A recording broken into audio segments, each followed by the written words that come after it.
Welcome. Good night, everybody, to the Brian Crombie Radio Hour on Saga 960. My guest tonight is Don Wright, and we're going to talk about the Canadian economy. We're going to talk about the agenda for the federal government. We're going to talk about the mandate letters. We're going to talk about some of the challenges that Canada's got right now.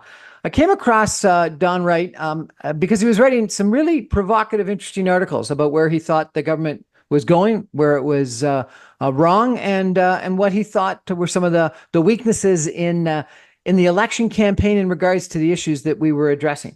Don Wright's career spanned the academic, government, and private sectors. He served as deputy minister to the premier, the secretary to the cabinet, and head of the public service for the government of British Columbia from 2017 to 2020. Previously, Mr. Wright was president and CEO of Central One Credit Union and the president of the British Columbia Institute of Technology. Don Wright, welcome to the show, sir. Well, thank you for the invitation. My pleasure. So you've written these articles. They've been pretty provocative.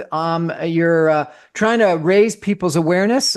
You want people to debate some of the issues that we're facing in Canada a little bit more than we have in the past. Why? Well, maybe I'll start with what I call the Canadian promise. And this is the long-term notion that parents can expect that their children will have a higher standard of living than they have. I mean, I think that's a core part of how we have tried to define what is good about Canadian society. And in the first 30 years or so after World War II, it really happened. Like the increase in wages after correcting for inflation was quite significant. It doubled every 27 years or so. So, you think about that, essentially a generation will have twice the standard of living of their parents. And it's not just that that's good for the households, but I think it's good for society because it creates a sense of optimism and a sense of generosity that allows governments to use taxation revenue to invest in the future and invest in a fairer society and so on and so forth. But over the last 40 years, things have really taken a turn for the worse. The rate of increase in wages has been pretty minuscule. I calculate that you'd actually have to live 400 years to see your wages double. And then when you add in housing prices, it is really a situation now where younger Canadians, I think, are facing a very unhappy situation. The incomes have not kept up with what the price of housing has. And the reality is in any major center, no younger Canadian is going to be able to afford a house unless they have, well-capitalized, generous bank of mom and dad. And I just think that is, a scary prospect for society to face that type of situation. So I think we need to talk about it. I don't believe that it was really talked about as significantly as it should have been in the past federal election campaign. I think Donald Trump was a bit of a distraction, and it took away from focusing on these core issues. And so I've decided that I'm going to try to raise the profile of them and get people thinking about them and hopefully talking about what the solutions could be. So I do think that there was a fair amount of attention on affordability issues and things, but they were overpowered in public consciousness by the threat of tariffs from Donald Trump. So let's address that to start with. You think it was a distraction. Some people think it was issue number one. Certainly you're in BC, but, in Ontario, Doug Ford, the Premier of Ontario, ran a campaign effectively and victory running against Donald Trump, and that he was going to be the best person to negotiate against Donald Trump. And then Mark Carney, the Prime Minister of Canada currently, leader of the Liberal Party at the time and Prime Minister, ran a similar campaign where Donald Trump and tariffs and standing up for Canada was issue number one. And, nationalism and buy Canada and keep your elbows up and all that kind of stuff. That's not a distraction, sir. Isn't that really what people were asking to have really be job one? Well, from a political point of view, I have to admire Premier Ford and have to admire Prime Minister Carney for, running a campaign based on that. And it did grab people's attention. And, I mean, Donald Trump is a very hard person to like. Let's face it. And if you're able to focus on him as the big threat, well, then it's going to rebound to your benefit. But my own view is Donald Trump is going to defeat himself. You can see what's happening down in the U.S. right now. His polling numbers are going down. There's more and more disaffection with what he's trying to do with these tariffs.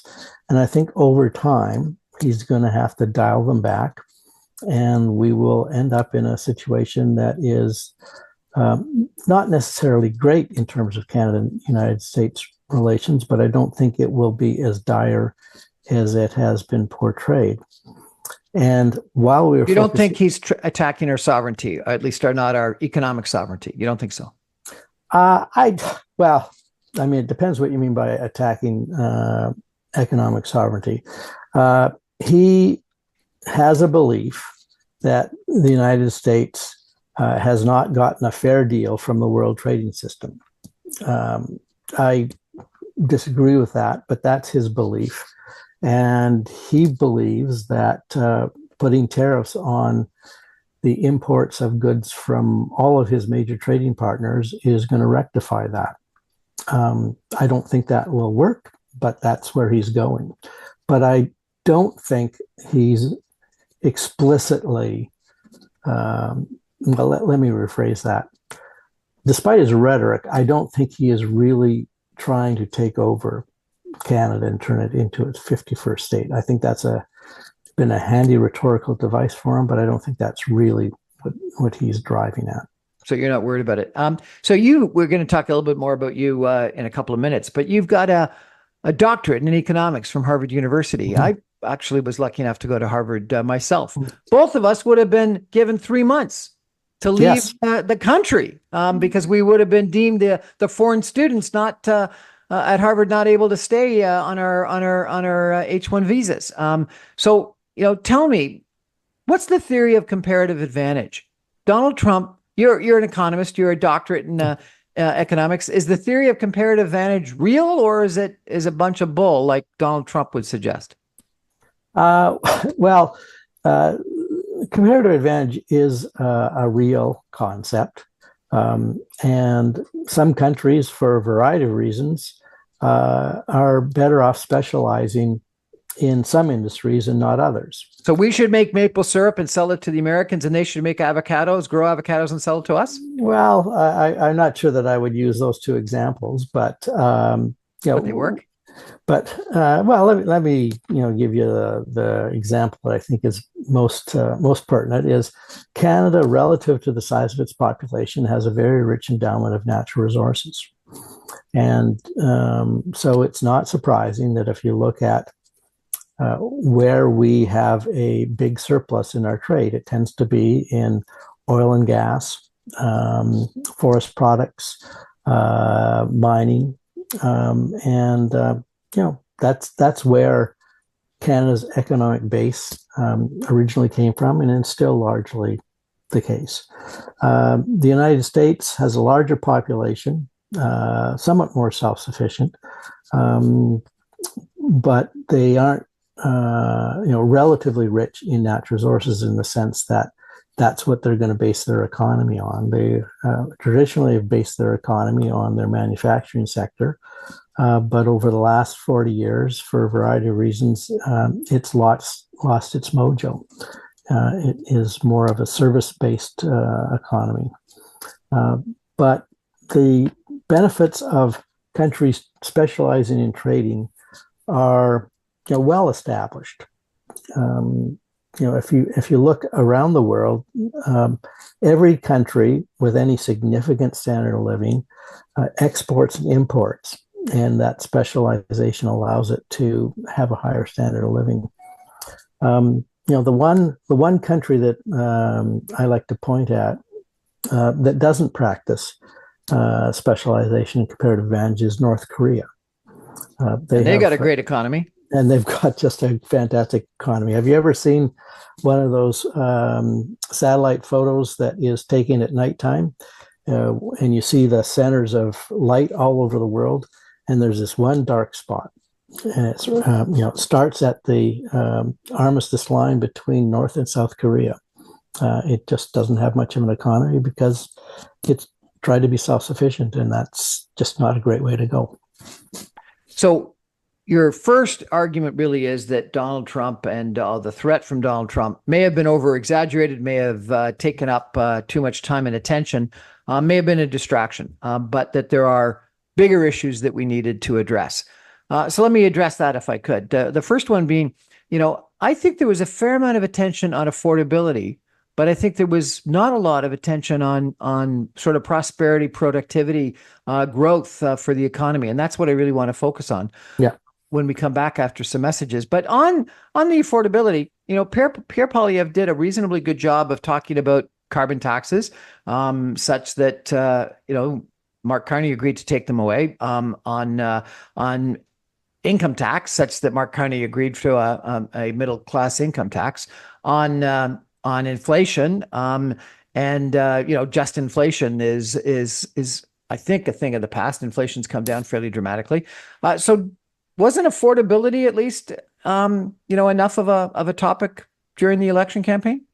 Yeah, so let me say a few things there. First of all, I don't want to suggest that what Trump is doing is totally to be ignored and it doesn't pose threats to us. I just don't believe that it represented the sole existential threat facing the country. Now, going to the affordability issue, yeah, there was a lot of discussion about affordability, but it was about particular elements of it. So taxes, the cost of this or the cost of that. But I think when you want to talk about prosperity, you go to really fundamental things like how do we set up a economy so that people can expect year after year after year they're going to get an increase in their pay that is significantly higher than the increase in prices, so that let's say each year you get 2% more than the rate of inflation. Well, with compounding over 20, 25 years, that adds up to a significant amount of money. And we're not really talking about how we recreate that type of economy where workers have enough bargaining power, implicitly or explicitly, with their employers so that they do get that steady increase in inflation-adjusted wages. So I don't think we talked about that very much. I agree completely. I think there was a real absence of conversation about productivity, about prosperity, about growing the economy, other than maybe in regards to a superpower and clean energy.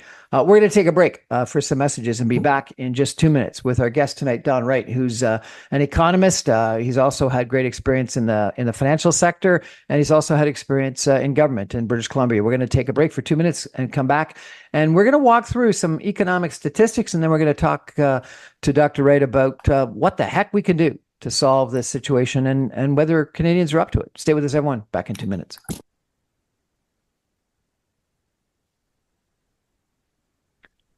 Well, welcome back, everyone, to the Brian Crombie Radio Hour. We're chatting tonight with Don Wright, Dr. Don Wright, about what's wrong with the Canadian economy. He's argued that we spent too much time during the election campaign really distracted by or focused on Donald Trump and the threat from the United States on sovereignty and on tariffs and things like that. And we really need to focus on where we are as a Canadian from a Canadian economic standpoint. And we're going to talk about that a little bit. Let me tell you a little bit more about Don Wright. He's very active in public policy discussion, provides advice to selected clients, and sits on some boards. He's currently the senior counsel with Global Public Affairs, chair of the board of something called ALS Action Canada. I got to ask him what the heck that is. He's a member of the board of the BC Financial Services Authority, a fellow with a public policy forum, and he's a senior fellow with the C.D. Howe Institute. He's got a PhD in economics from Harvard University, an MA in economics from the University of British Columbia, and a BCom from the University of Saskatchewan. And as I mentioned on the top, he has served as deputy minister to the premier the secretary to the cabinet and head of the public service for the government of British Columbia from 2017 to 2020. So the top, like I would call you sort of the COO of the British Columbia government. Is that fair? That's fair. That's fair. COO, I like COOs. Yeah. And he's also the president and CEO of Central One Credit Union and president of the British Columbia Institute of Technology. So he's got experience in education. He's got experience in finance. He's got experience in government, and he's got a pretty impressive academic background. So, sir, let me turn to you and ask you to walk us through what you think the problems are with the Canadian economy, and give us a little bit of the sort of the economic 101 on your analysis of what's going wrong, please. Yeah. So I have a few charts, and I understand that not everybody will be able to see the charts. But first of all, I show what's happened to average wages in Canada since World War II, corrected for inflation. And what we found was starting in 1946 all the way through 1976, wages went up pretty steadily at a rate that doubled every 27 years. And then in the late 70s, that just came to a complete stop. And for close to 20 years, there was no increase in wages after inflation at all. And then starting in the late 90s, there was some increase in real wages, but just a very gradual amount. So there's just been nothing like those really glorious boom years after World War II. And what's your sense of what's happened in the last couple of years? It distorted a little bit by COVID because we had all kinds of anomalies there. But, at this point in time, wages after inflation are up a little bit from 2019, but still at a pretty slow rate. So we really haven't turned that around. So it really looks like wages from the end of World War II until the mid-1970s grew at a really healthy clip. And then they've plateaued ever since. Yeah, pretty plateaued. Much. Yeah. And this is average weekly wages for Canadian employees. Yeah. And then you say that the average has gone up somewhat, but median is far worse. Why the difference? Yeah, so that's an important point. If you look at the average wages since 1976, they've gone up about 30%, but the median wages have only gone up 14%. And just to clarify that people know what we're talking about when we talk about median, that's kind of the middle. So, that would be kind of the middle of the middle class is captured by that. And why do you see that discrepancy? Well, the distribution of income hasn't been very equal over the last 40 years or so.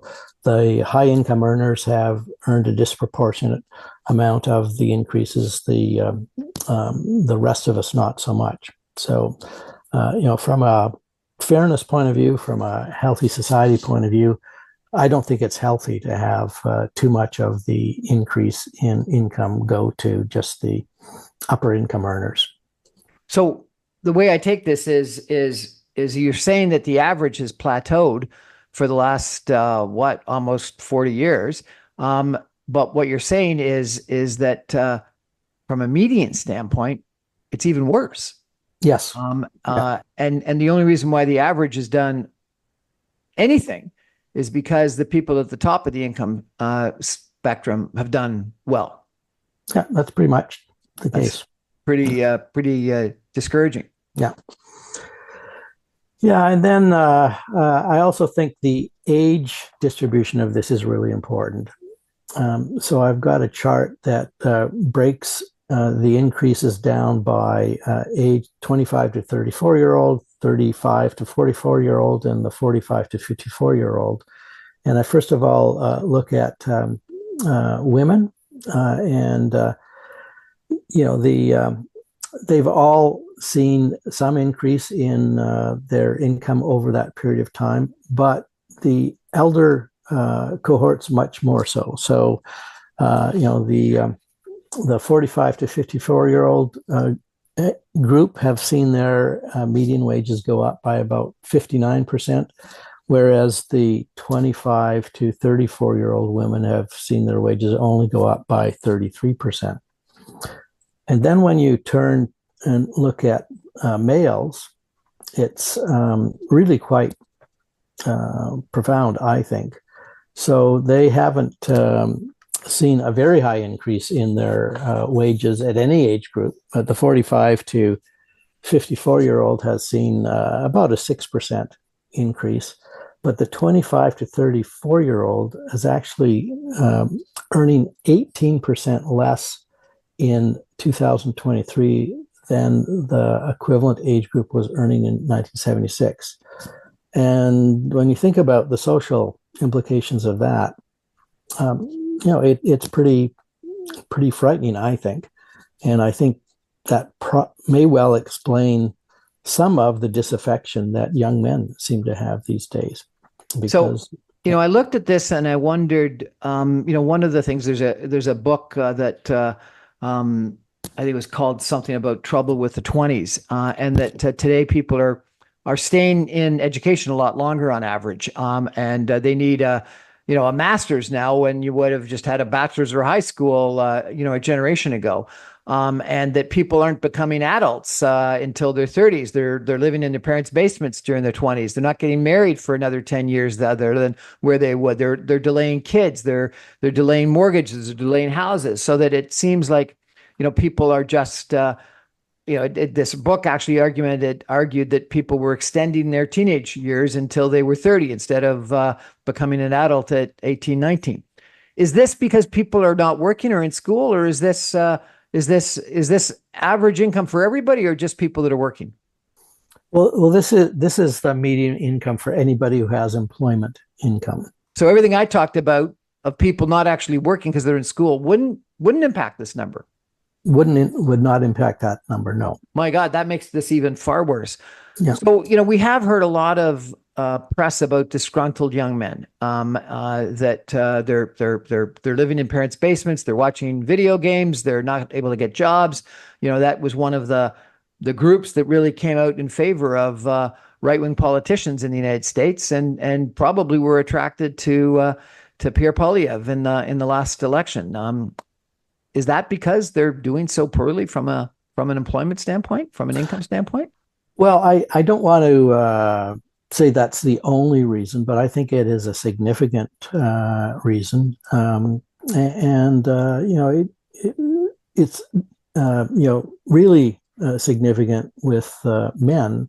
But in the federal election we've just had, one of the really interesting phenomena, I thought, was that it was the people over 55 that really elected Mark Carney, whereas Poilievre had his strongest support, both men and women, in the younger age groups. And I think that reflects the fact that the economic prospects for the younger Canadians are just not that great. So I think that is definitely part of what we're seeing here. And then you had some other statistics on employment income for couples. Tell me about that, sir. Yeah, so we just talked about how women have seen an increase in their income over this period of time, whereas men have not. So if you look at a quote unquote typical two-income couple, and you again do it by age category, the 25 to 34-year-old couple has seen a slight decrease in their real income over that period of time, whereas the 35 to 44-year-old age group has seen an increase of 16%, and then the 45 to 54-year-old couple has seen an increase of their income of about 30%. So again, a heavy age component to that. And then I did a little exercise saying, what is the multiple of family income that is represented by the benchmark single-family home in Canada?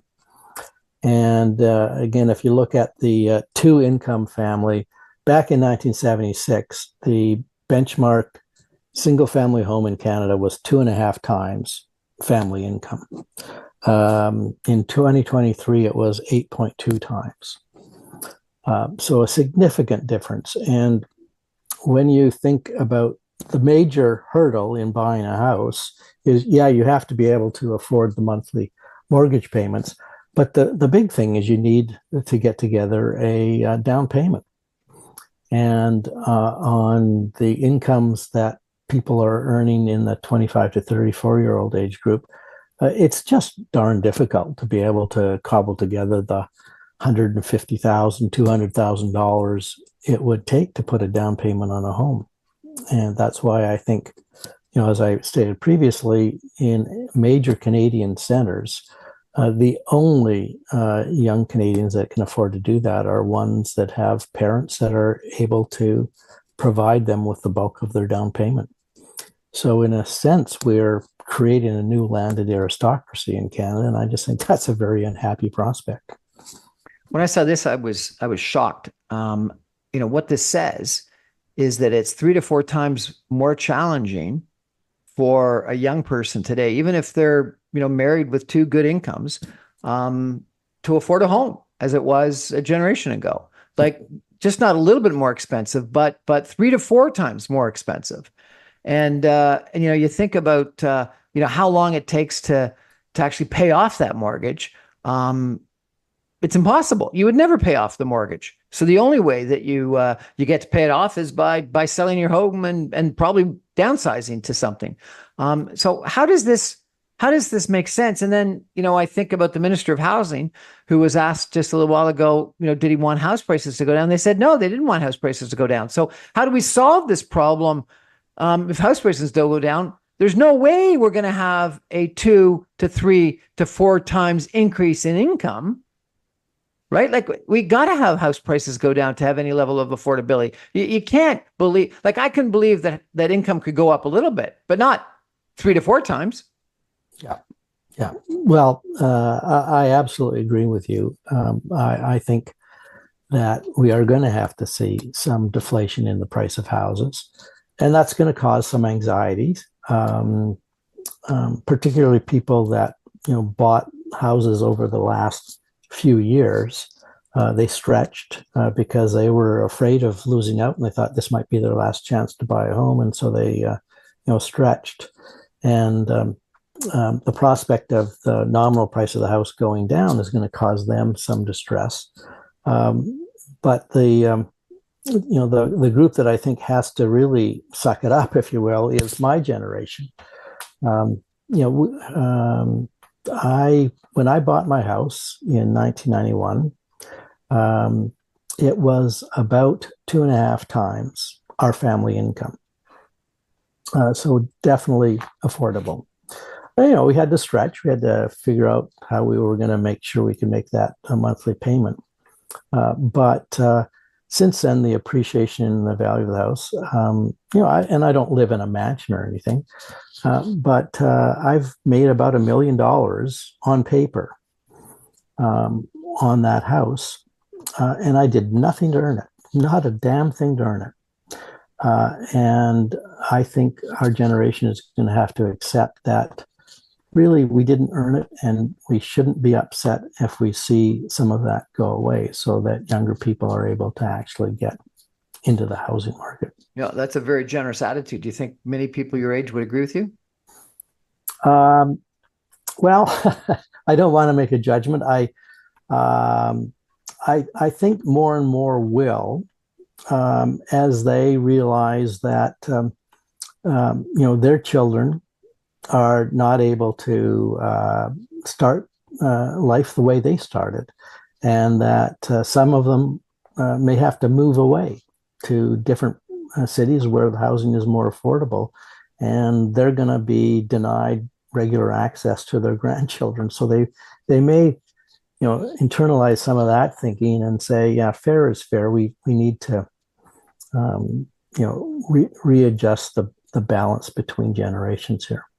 So we've talked about how this problem occurred, But why did it occur? What did we do wrong in the last 35 years? Well, I think there's multiple explanations for it. One is, the inflation in the 70s had really gotten out of control, and governments around the world realized they had to bring inflation under control, and so they put their economies through a really, really brutal recession in the early 80s, and unemployment went way up. And I don't think, in a substantive way, Canada ever really recovered from that in terms of returning to that healthy labor market where companies invested in plant and equipment and new technologies, raising productivity, and workers were able to say, well, we're entitled to our fair share of that increase in productivity. We never really regained that momentum. So I think, But we instituted the free trade agreement in 1988 to dramatically expand our market opportunities and allow Canadian companies to grow. Did that not have the positive impact?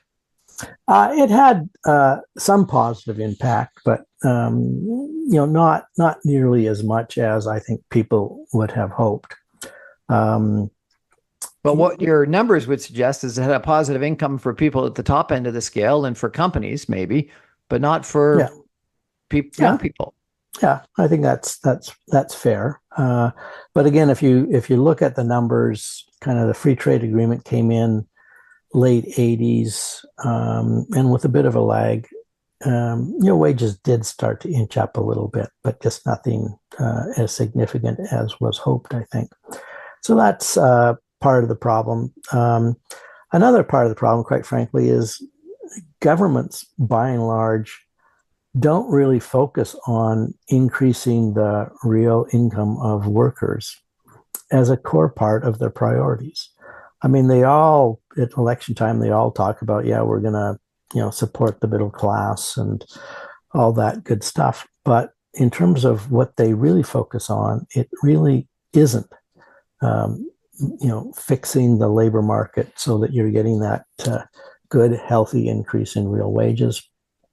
They get, distracted with hundreds of other priorities. And, as you know, if you've got a lot of priorities, you really don't have any priority at all. So I think part of what needs to be done is needs to recommit to, no, it's essential that we get healthy increases on a steady basis. And then I think the final thing, and this has been particularly prominent in the last 10 years, is I think Canada's immigration policy has been a major blunder. We go back 10 years ago, as we know, there was a broad consensus in Canada in favor of immigration at fairly healthy levels. The bulk of Canadians believed that we were enriched by having a healthy number of immigrants coming in every year. But the former government kind of, I can't even explain it. It was so irrational. But they increased the level of new permanent residents they took in every year, but they really blew the walls off the number of temporary foreign workers, international students, and other types of non-permanent workers, so that we had this explosion of people into the labor force looking for work. That depressed wages, and you had an explosion of people into the housing market, and that could do nothing but make the housing shortage even more profound. So all of those things added up are why we are where we are right now. And so, the Prime Minister has given out these mandate letters that have got 5 or 6 priorities versus the several dozen that the prior Prime Minister had. Yeah. Is that a move in the right direction? Well, I like the fact that he's narrowed the list of priorities. And I also like the fact that he's given all of the ministers the same priorities, because I think it's important that, if something is a priority, it's got to be an all of government exercise. And I don't want to prejudge what Prime Minister Carney has in mind. But when he says we want Canada to be the strongest economy in the G7, well, depending on what he means by strongest economy, that may or may not be a good thing. Does he mean have the fastest growth in GDP? Well, I don't think that's necessarily an important objective. What we should be setting as an objective is to have the greatest growth in GDP per capita and in real wages. And is that on average, or is that a median? Well, I mean, I think it's really important that it be for the what I call the broad middle class, Which means it has to be a median. Yeah, yeah. So it's not even per capita; it's on a median basis. Yeah, yeah.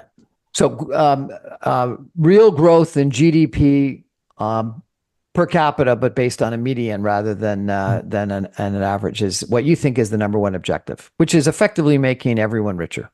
Yeah, that's what I think is the number one objective. And what about affordability? Because if you're making more money, but everything's more affordable, that doesn't help. I'm sorry, if you're making more money, but everything else is, far more expensive. That doesn't help. Yeah. No. I mean, when I say, increase in real wages, what I mean is after accounting for inflation, you are richer than you were last year. So the wages have to go up more quickly than the prices of the things that you buy. And in particular, we're going to have to fix this housing problem. I agree with you completely. I think it's the biggest challenge we've got. We're going to take a break, and I'm going to come back, and we're going to talk a little bit about some of the specific things that need to happen, and how our expert believes they are going to happen or could happen, or what it needs to happen to make it happen. Stay with us, everyone. Back in 2 minutes.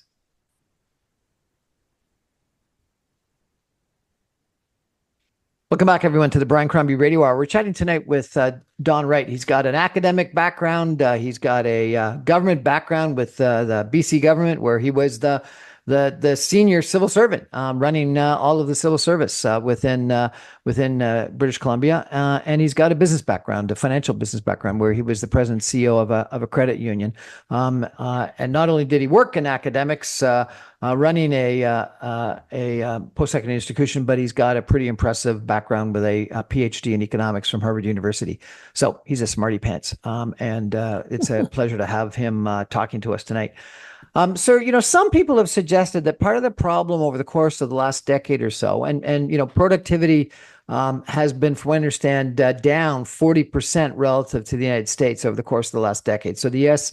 has done something right that we've done something wrong, even though Donald Trump is trying to make a whole bunch of changes. Is that some people have suggested we haven't had a prosperity productivity agenda, and that's because the cabinet, which used to have people from business, Bay Street, as well as lawyers, people that were more sort of divide the pie oriented and redistribution oriented in cabinet, and we haven't had that. We didn't have the Martin Kretschmer pitch, or the John Turner Pierre Trudeau pitch, or even the Stephen Harper Jim Flaherty combo. We ended up having way too many lawyers, and they were only thinking about regulation and rules and dividing the pie and redistribution, not about actually growing the economy. Do you think that's been part of the problem? Well, I think it's part of the problem, although I would just clarify a little bit. I don't think it's that important what the politicians' profession was before they got into politics. Business, labor, education, whatever. I think the real issue is, what are the objectives that are set by the First Minister?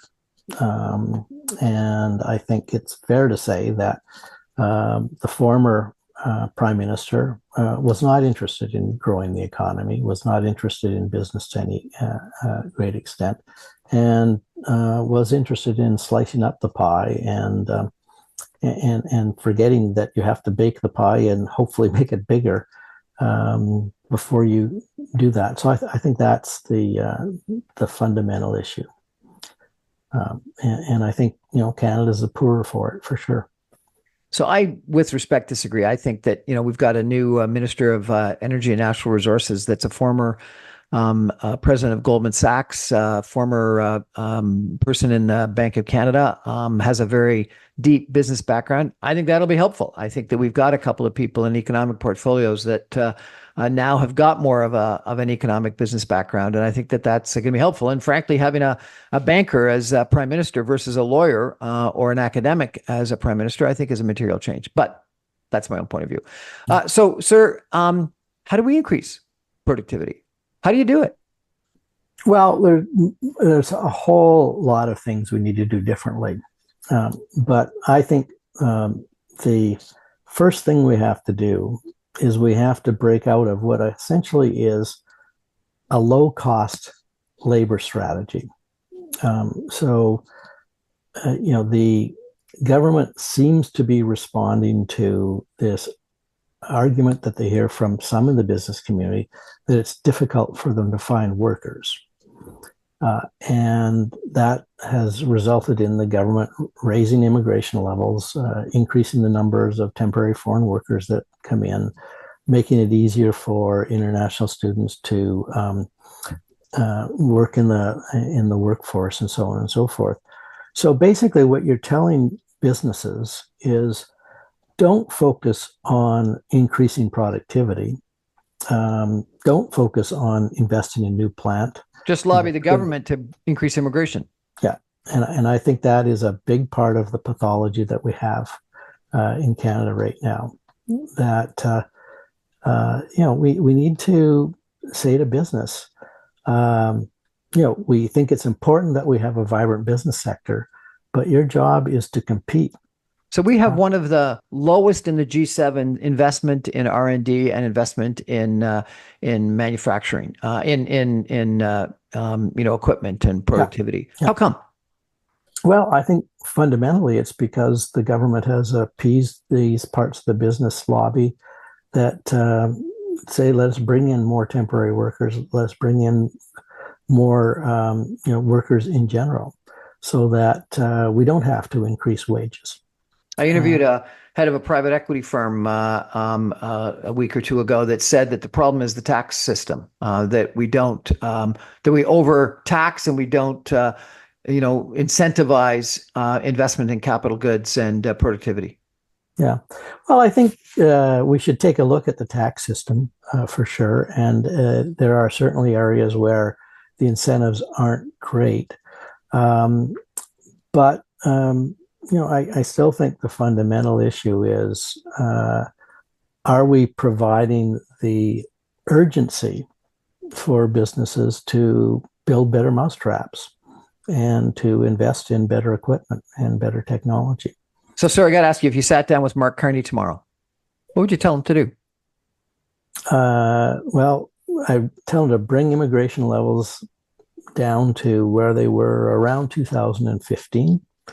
And maybe even a little lower, because we still have a big excess amount that we have to digest. And I think that will be good both for the labor market and for the housing market. So I'd tell them to do that. I would tell them to pay attention to which types of industries we want to focus on. I don't know if I want to call it industrial policy, but all governments to some extent, through different tax preferences, through different subsidies and everything, are choosing the types of industries they want to grow. And I think he should pay attention to that, because it comes back to talking about, what does Canada have that it's strong in? And it's some industries are able to pay relatively good wages and generate a fair amount of healthy government revenue on a net basis, whereas others either require low wages or significant government subsidies to be competitive. And I think we want more of the former and less of the latter. So those are the two things I would tell them to start with. Do you think there's any hope for change? Always hopeful. and I'm waiting to see who the real Mark Carney is. He talks about rebuilding the economy and getting things done, and I really want to believe that's who the real Mark Carney is, but remains to be seen. Should we build another pipeline to the BC West Coast?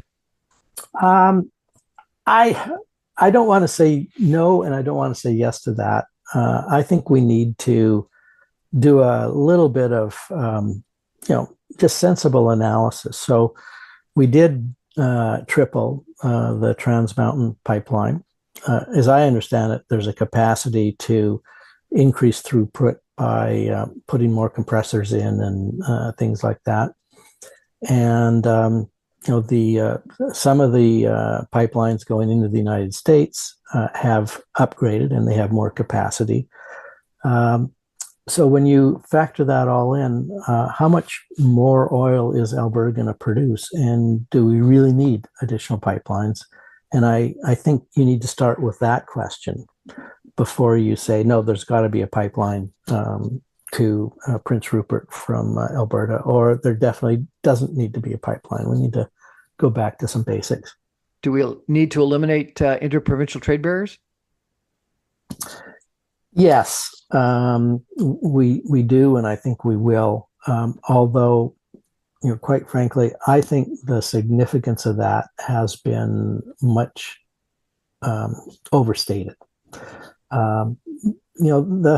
The barriers that exist between provinces in trade are primarily kind of professional barriers, like, are you qualified to act as a doctor, or are you qualified to be an engineer or whatever, from one province to another. We can do better on that, but this notion that in terms of shipping, something that's built in Ontario out to BC or vice versa, there aren't that many real barriers to that type of trade going on right now. The real story in Canada is we're a large geographic area where with populations concentrated in very small pockets that are very close to the US border, so that our natural trading flows are going to be north-south, not east-west. I got to ask you one last question, since you were running the BC Civil Service. This notion of sort of separating out the capital budget from the operating budget and bringing the operating budget down to like inflationary growth, but allowing the capital budget, which would be sort of the way that business accounts for things, capitalizing, long-term assets. Does that really make sense? Is it an important change? It is more. It's more kind of window dressing, in my opinion, for two reasons. One is it's already that is how public accounting standards already treat capital. So when the government of BC builds a school, that doesn't get treated as an expense in the year that it's built. It gets amortized and depreciated over 40 years, so that you're in essence already taking account of the investment side of things. The second reason that I think we're talking about window dressing is who decides what an investment is. So if a government gives a bunch of money to a university to do research, you can argue that's an investment. That's R&D, expense it. Yeah. I mean, that's how I see it. But I think there's the potential for some games to be played with that. We're going to invest here. Yeah. Don Wright, thank you so much for joining us. I really appreciate it. This has been very instructive, and I think your recipe, your plan for the future makes a ton of sense. And I hope Mr. Carney listens. My pleasure. Thank you very much for That's our show for today, everybody. Thank you for joining. I remind you, I'm on every Monday through Friday at 6 o'clock on 960 AM. You can stream me online, even from British Columbia, at www.saga960am.ca. All my podcasts and videos go up on my website, briancrombie.com. My videos go up on YouTube and social media. My podcasts go up on something like 5 different podcast servers. So there's lots of different places where you can find me. Thanks so much. Good night, everybody.